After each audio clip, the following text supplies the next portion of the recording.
Hi, back again, ready to continue on with our year-long in-depth discussion of psychology. Today's topic is Chapter 5 in your textbook. It's sensation. It goes hand in hand with the next chapter, Chapter 6, perception. It used to be that in earlier versions of this textbook that this chapter was actually one chapter together. Then they split it up. But anyway, let's get on with it. All right, so sensation. We're looking at two different ways of taking in information. Okay, between sensation and perception, what we're trying to basically determine is how does the brain work to interpret your world? Because you have all this physical stuff out in the real world, you have to first know that it's there. You have to not trip over the root branch or the rock or swerve when you see an oncoming car or something along those lines. But those are actual physical things that are happening, and then they have to be brought to your brain some way for your brain to interpret it. And we call that basically that sensation, that's bottom-up processing, which is analysis that begins with the sense receptors and works up to the brain's integration of sensory information. So bottom up starts out there. Okay, I'm sorry, I'm having trouble with the camera. Starts out there and then comes in, and probably the easiest way to look at it is think of it as your eye. Visual stimuli out there comes in, but then what's the process? The question we're asking is how does the brain take all this mishmash and make sense of it? Okay, bottom up, sensation. Now, top down is what we're going to do next chapter, which is perception. Okay, this is information processing guided by the higher level mental processes, as when we construct perceptions drawing on our experience and expectations. So, perception is once this stimulus gets into the brain, you're going to take what you already know, what's already stored in your brain, and you're going to start to push it around and classify it and say it's this, and I want to use it in this way. You know, it's like top down would be a platypus. When you first see a platypus, first time ever, you might look at it and you're kind of confused because it looks, I don't know, I always thought it was like a beaver duck, okay? A duck beaver, whatever. But when you first see it, there's confusion that goes on because really what's going on is your top-down processing, your perception is trying to classify it and you can't. It's kind of got its own little category, okay? And then to make this a little more simple, hopefully, the fact that you saw the platypus at all, that would be bottom-up sensation. So we're going to move on from here. So here you have the slide on the exact definitions of sensation and perception, which I've kind of already given you, okay? Sensation, a process by which our sensory receptors and nervous system receive and represent stimulus energy. When you think about it, all your vision is taking in light waves and then somehow converting it so it's a different type of energy in your brain, and you can use that light energy to survive better in your world, okay? Perception, a process of organizing and interpreting sensory information, enabling us to recognize meaningful objects and events. Again, as I was saying, the platypus example. All right, moving on.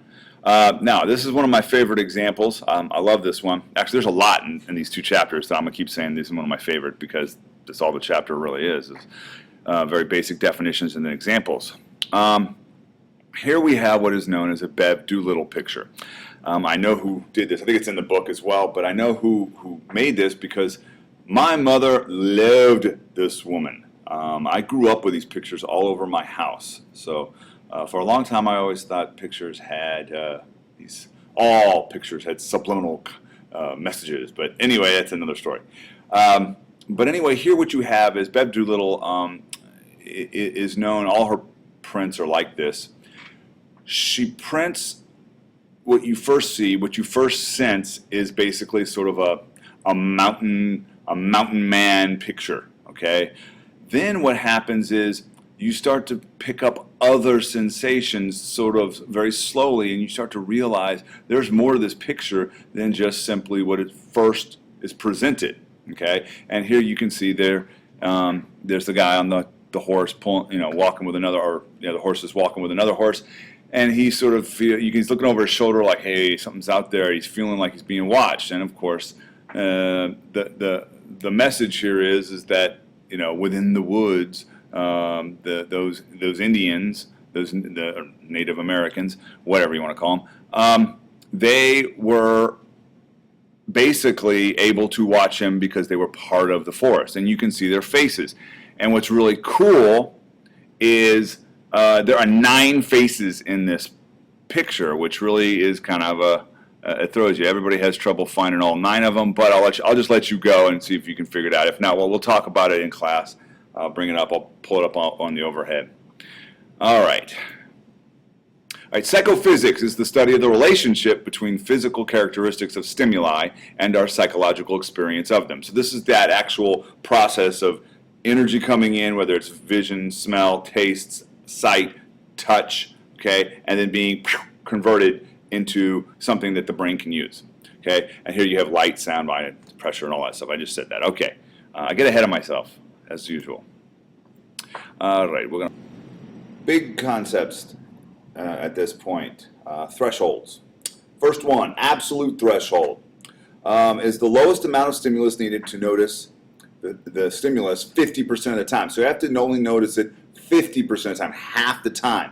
Don't get it in your head that it's the minimum stimulation needed to detect a stimulus all the time. That's not the definition, okay? So that's absolute, okay? An example would be you turn down your radio to a point where you only hear the faint sound half the time. And we've all done that, where you just keep turning it down, and sometimes you hear it, and sometimes you don't, and it's in and it's out, and that's a very, very faint sound, okay?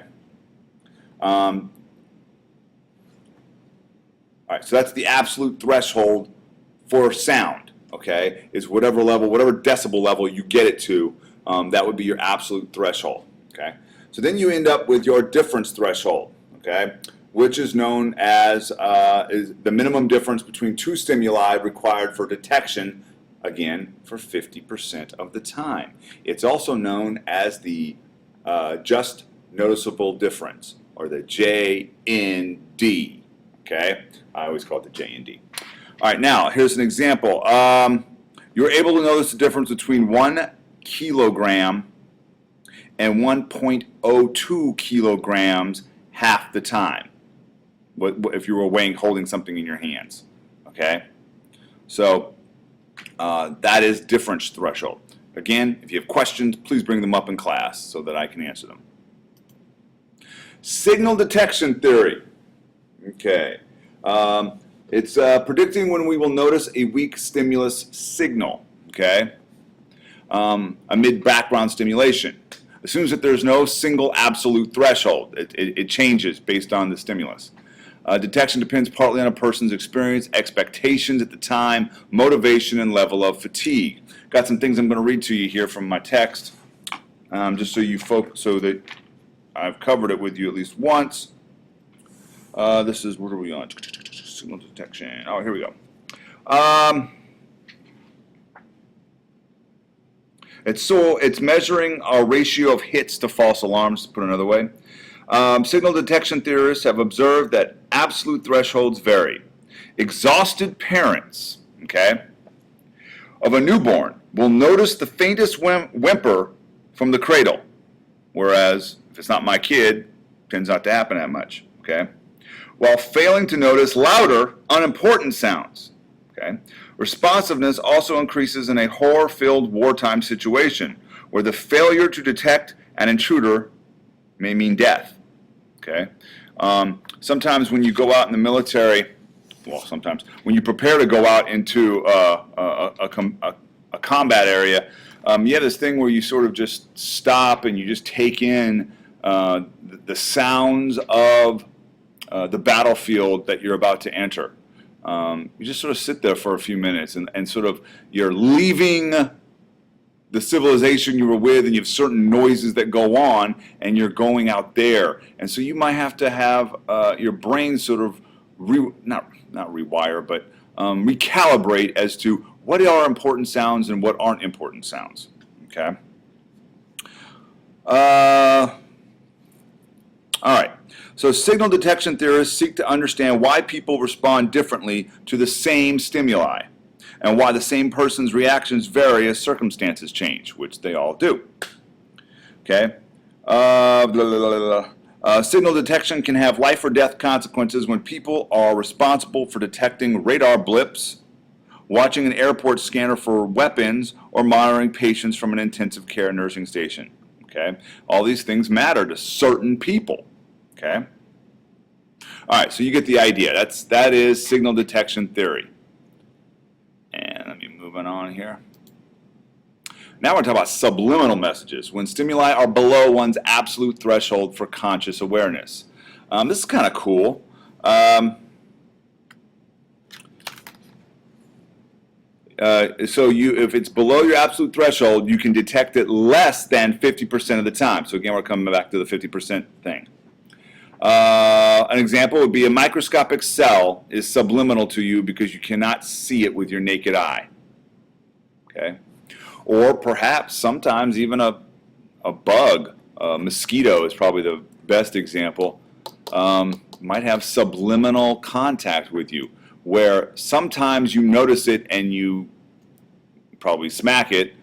Many times we don't, and then all of a sudden we just know we itch in an area where this mosquito was able to come in, bite us, and then leave, and we didn't even know it happened. Okay, so again, here on this slide, it shows you it's a 50% of the time. So in other words, in this red area where you're in this area where you detect it less than 50% of the time. All right. So there are some things here you've got to ask, and I like this because the question always comes up: do subliminal messages work? And the answer is yes and no, but not really. Okay. 1956, controversy erupted over a false report that New Jersey movie audiences were unwittingly being influenced by imperceptible flash messages to drink Coca-Cola and eat popcorn. So, like in the movie reel, they're throwing in to the number of film clips just one little imperceptible slide that says "eat popcorn." So it comes up, it comes up, and it's gone so fast that you don't even notice that it was there. But the idea was, all of a sudden you're sitting there and you're like, oh man, I really want some popcorn. So you're more motivated to go buy popcorn. And this really freaked a lot of people out because they didn't want, anybody to be able to control them. This idea that, whether it's the government or some other powerful organization can control you to eat and drink and what they want you to, or spend your money some way. But now, does that mean that subliminal messages don't work at all? No. I mean, they help influence you maybe momentarily at best.